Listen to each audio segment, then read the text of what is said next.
Most people believe that the game of softball was just a branch off of baseball and it was made as a version of the game that girls could play, but made with a bigger ball and a lighter bat. But in reality, softball was just created off of baseball, and it has its own unique history of how it came about.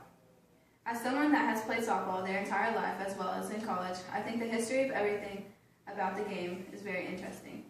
Today I will talk about the history of the game, the rules that go along with playing, and the equipment needed to play. First, let's take a look at the history of the game and how it came about. As I said before, softball has a unique history. It was created at a Yale vs. Harvard football game on Thanksgiving Day, 1887, as a group of men sat around at the Farragut Boat Club to watch the game, according to ISFsoftball.org. Yale and Harvard are very much rivals, so the chaos was unimaginable. As the celebration began after Yale won, a fan playfully threw a boxing glove at a Harvard fan. When the Harvard fan saw this, he picked up a stick and hit it over the Yale fan's head. A reporter named George Hancock saw what just happened and thought it'd make a good game. He wrapped the boxing glove with a string and made it spherical and drew lines with chalk and created its own set of rules. This is the type of glove that first started with softball, and then this is today's softball glove. Every Saturday night, him and his friends would gather to play a game known to them as mushball. Softball has changed quite a lot from the start.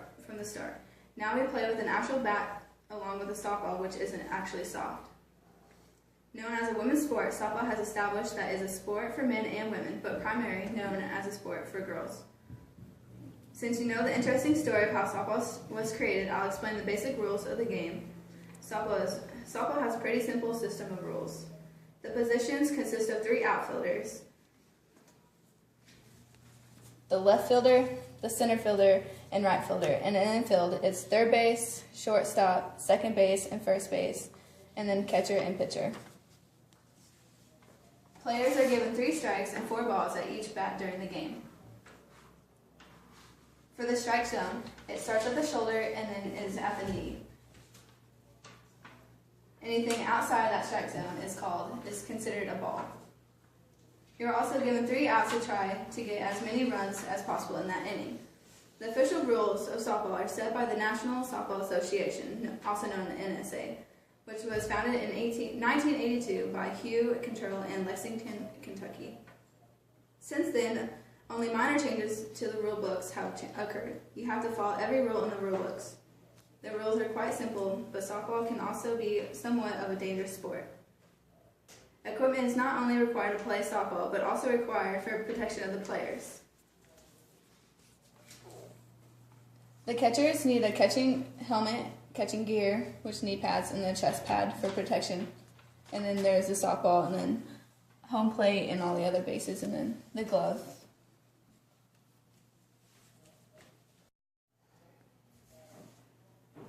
Equipment is not only required to play softball, but also required for the protection of the players. According to Rochester.edu, nearly 110,000 children ages 5 to 14 were treated in hospital emergency rooms for baseball and softball related injuries. Depending on the age level, a pitcher's fastball can be coming in at speed nearly 60 miles per hour. A helmet is also necessary, a piece of equipment to play softball. A helmet is required to prevent head injuries when the player is up to bat. A bat is also a necessary thing for the game. You must have it to be able to hit the ball, which is the entire point of the game. You have to have a dated bat or you cannot hit with it during the games. The right size weight for the age limit of the sport. Obviously, younger children use lighter and shorter bats, and the older you are, the longer and heavier bat you use. While on defense in the field, the ball will be hit at you either on the ground or in the air. Even though the name is deceiving, a soft ball is in no way soft. Without a glove to protect your hand from the ball, it can be easily bruised or broken. Softball is a sport with a very odd and interesting history. Has a pretty simple system of rules and is easy to understand, but also needs certain equipment to the game to keep it fun and also safe. Softball gets underestimated on its creation when it truly has an interesting beginning. Coming from someone that has played the sport herself, I can say we play the game for love.